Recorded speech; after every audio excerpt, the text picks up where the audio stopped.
There will be spoilers, so if you haven't seen it already, please go watch it. I saw Superman yesterday and it was great. I saw it on day one. I went in the night and it felt like we're going back to the 2000 style, like a reimagined way of the 2000 style of like superhero movies, because it reminded me a lot of the Tobey Maguire Spider-Man movies. I remember watching those, like rewatching those movies after watching like some of the newer like Marvel movies, and feeling just, there's a video on YouTube called like the sincerity of the Tobey Maguire Spider-Man movies. That's what it felt. It felt sincere. A lot of the newer movies about superheroes, they feel almost like a parody of themselves, like they're making fun of the superhero genre. So there's like either like the one like Marvel, which is like it's like cheesy humor and one-liners, and they're like making fun of themselves, or it's like something like The Boys, where it's taking it a bit more of a serious approach, and but they're like dismantling the concept of what a hero is and stuff like that. Both are like, fine. I'm not saying it's bad to do that, but it's just, I feel everything has been like that. So this movie was like a breath of fresh air. It felt like, oh, finally this is like something completely new and different. And it felt like the movie, sorry, not the show, the movie wasn't trying to like make fun of itself.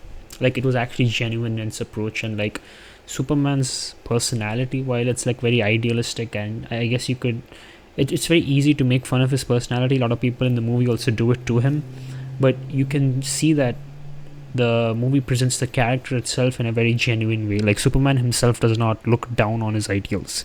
Like he genuinely believes in the things, and it would have been very easy to make a Superman who's like, making jokes about saving everyone or how there's good in everyone, but the other people around him do it for him, which is good. But he himself is like a very strong advocate for what he believes in, and he does not move or like compromise that, which I really like. That's something I feel like has been kind of like missing.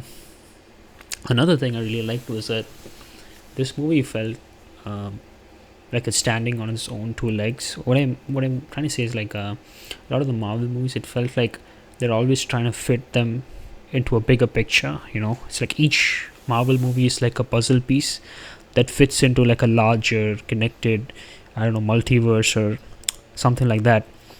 This one didn't feel like that. This one felt freeing. I didn't feel like I need to have like a load dump from all these other movies to enjoy this movie thoroughly or something like that. The most I could say something like that, where they're like teasing a new sequel or something, was when they showed off Supergirl in the end. But again, that was fine. It didn't feel like the movie suffered at all from them trying to do that. So yeah, the movie does not feel like it has to produce something for the next sequel or something. Like it didn't feel like, oh, there's a cliffhanger, oh, what's gonna happen next, you have to watch the next part. I'm really pissed off that Spider-Man Into the Multiverse, okay, wait, no, that's the first movie. There's another one, the animated Miles Morales, the second movie. Now there's a third part we're all waiting for. I don't like that, because you lose that impact and it's not the same. But these are like the two main things about this movie that I really, really liked, that stood out to me the most. Now the movie itself, it's shot very well. Superman flying, and like the action looks really good. I wish there was more action of Superman. Most of the movie he's just like, I'm dying, help me, somebody help me, which is fine. I understand that, but I really like the action they did show. It felt great. It felt really like it's like you're waiting. They built it up really well, and when you finally like it's delivered, it's like really good. The only part of the story that felt a bit weak to me was when Lex Luthor finds the video of his parents, and they like what do you call it, they show it online, right? They show it to all the news things, and everyone immediately turns against him, like immediately. Like it's like it didn't even take a second. I get that in a movie sometimes for narrative purposes they do that, but that just felt a bit strange to me. Like think about it. If you really look up to someone and then something like this comes up, you're not gonna immediately just like 180 and be like, oh my god, I hate Superman now, he sucks, he's evil. Like that's not how people think. I get that they were trying to show like they had to kind of move on from that. They can't just get stuck in that whole thing, but That's the only part of the movie that kind of, I guess you could say, broke my immersion and took me out, like took me back a bit, and went like, hey, hold on, what's going on here? But except for that, narratively, everything else seemed really good. I really liked oh my god, what's his name? Lex Luthor. I really liked Lex Luthor. He's like a funny. He's a villain who's like he is evil, right? Like the way he acts, his complete and total disregard for the well-being of other people, and how his hatred for Superman consumes him. But like he's comical and like in smaller sideways, where it's like he speaks and like everything he speaks and he does is evil, but then he'll do something like he'll knock the pencils off his table, and then when his employees pick the Mac back up, he knocks it off again, just to like establish his power over them, and how he like traps his exes and puts them in prisons and stuff like that. Like that's stuff where it's like he is like literally evil, but then you can see like they have made him humorous in a way that doesn't break his character. Like he's not humorous where he's just like mocking himself, but he's humorous in like the smaller things he does. The one part of the movie that kind of like not flipped, but like what am I saying? The one part of the movie that really like took me by surprise was in the end, where Lex was like, "Oh, the government has given me permission to kill you, and I'm gonna keep trying. If not today, then another day. I'm gonna keep trying again and again." And while he's giving that monologue, I was like, "Oh my god, it's the villain speech." The dog comes and bites him. I really like that part. I really like that part. Is that was like I did not see that coming at all, but I really like that part. Overall, I really I know that there's like a controversy around this movie from the Snyder fans and stuff like that. The truth is, I'm not a Superman fan. Like, I have not seen any other Superman movie. I've not seen the cartoons. I've not read the comics. So this was like the first Superman thing that I saw from start to finish in completion, right?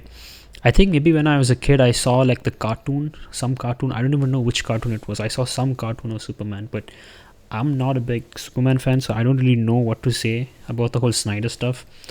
The most I know about Snyder is that I tried to watch the what is it called, the Justice League, the one where they have like the metal Thanos, not metal Thanos. I mean, the guy is like a metal Thanos. He looks like shiny Thanos.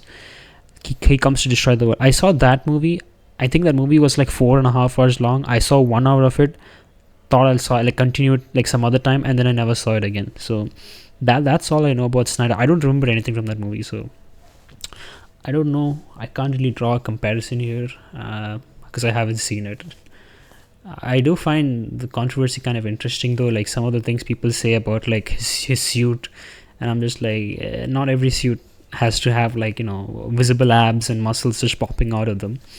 I feel like this Superman is more like of a friendly face. The other Superman was maybe more of like a powerful face. Like it's more about like, look at how strong and powerful I am. But this Superman is more human, which from what I understand is like the point of him. Like his whole point is that even though he could, like in the movie they say he could rule over everyone, he chooses to be like just another human, like just another guy. Even Superman says like some speech like that where it's like, hey, I feel I'm just as human as you, and stuff like that. So I get what he's saying and stuff. I think the one thing that I don't like about this is not really a criticism of the movie, but it's rather criticism of like Superman's like ideology, I guess. I saw this what's it called, I saw a video where someone was talking about Dexter, right? Don't worry, I'm not going to spoil Dexter. If you haven't seen Dexter, he's a serial killer who works in the police department, and he goes after criminals who the police can't catch, and he offs them, whatever. But one of the things they say in that, like I saw a video talking about that where they were saying that Dexter is a show that does not understand moral consequences, where in a show they bring up so oh my god, this is such a side tangent. Okay, I need to explain Dexter first. He has a code. He doesn't just go and kill anyone. He only kills people that like deserve to die, so he's presented with a choice at one point where he's like in a rut where he either has to kill an innocent person or he gets screwed. And what ends up happening is basically like someone else just comes and kills that person for him. So the moral dilemma, that's the thing. The video is called Dexter is a show that doesn't understand moral dilemmas. So the moral dilemma for Dexter in that scenario is that he either has to kill an innocent person or sacrifice his own freedom and get arrested and get caught. I feel like Superman has the same problem, where in the movie, they, again, spoilers, in the movie there's this whole war between Boravia and something Jar Khandeya or something like that. I don't know the name, but in the end they kill the president of Boravia, who's like the bad guy, and it's done by like this lady who's like the Falcon, right? And the thing is, Superman would never kill someone, but whenever there's like a situation where someone needs to be killed, they just let someone else take on that responsibility, so that Superman can be like, I guess he can keep a clean conscience. He can be like, oh, I never killed anyone. That in a way, it's like anytime there's like a situation where someone just needs to die, or someone like you can't just explain away or something like that, something else happens or someone else just does it for him, and then he is like guilt free. Which, and look, I understand in the story, like he's in New York, or no, not New York, Metropolis. He's in Metropolis and he's like preventing the dimensional rift from destroying the world and all that. But think about it, like that's a very big moral dilemma, right? Like if this president is left to live, he will eventually regain his forces, come again, attack again, and he'll also again try to mingle with Lex Luthor, and again all this stuff will happen all over again, and the people in the other country are never safe as long as this regime is like ruling. So that's a moral dilemma for Superman. And in that state, what happens is someone else just steps in and just drops him from the sky. And that I think is like one of the things about Superman that I maybe not like so much, but I will say this movie was definitely good. Like they did definitely show parts where he could have wait, actually he does technically, he kills his own clone, to be fair. Like if we go by his logic, right, Superman logic of, oh, I shouldn't kill people, I want to preserve life, right? A clone, even though it may be evil and bad, still has a right to live, a conscience, right? And Superman basically just offs him by throwing him into a black hole.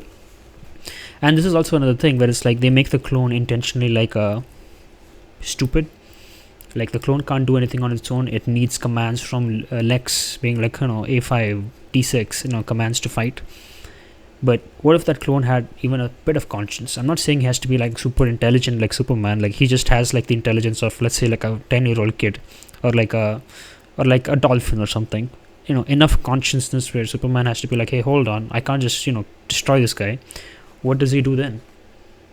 Like it felt like there were parts of this movie where they could have presented a very strong moral dilemma, but they just kind of like push it off to someone else, or they just be like, oh no, he's a clone, but he has no conscience, he has no free will, it's just like an empty shell of a person, it's not even a real person, it's fine if we throw him in a black hole. That is like my only criticism of this movie, but that I think is something that extends to Superman as a whole, right? Like anyone who makes a movie about this will probably have to face this sort of thing.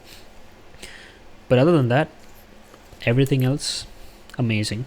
I really liked the story, I really liked the characters. I wish they did a bit more of Clark Kent. I feel like the Clark Kent scenes were a bit sparse. Like I really wish there was a bit more of that, just a bit more, not too much, but just a bit more.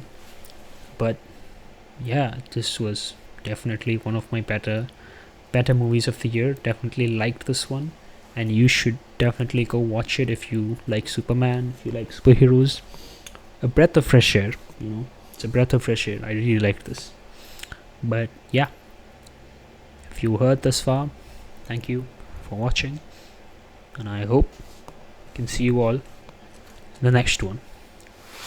Bye.